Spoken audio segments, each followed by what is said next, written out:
चांगला वाटत, कसा वाटत, चांगला मन समाधानाला. हातात अजून दिला नाही पण मन समाधान झाला. कधी ना कधीतरी मिळणारच आहे, हे माझा भाग्य समजा असा.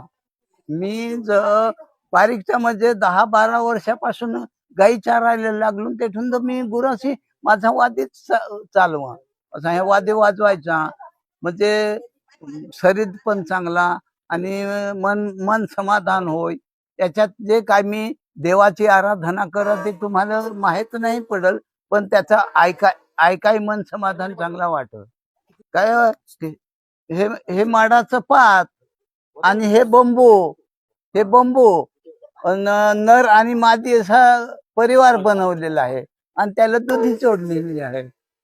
तरुण पिढीला काय सांगायचं आता, त्याला समजवला पाहिजे, समजला पाहिजे, त्याला कळला पाहिजे ही संस्कृती टिकवायला.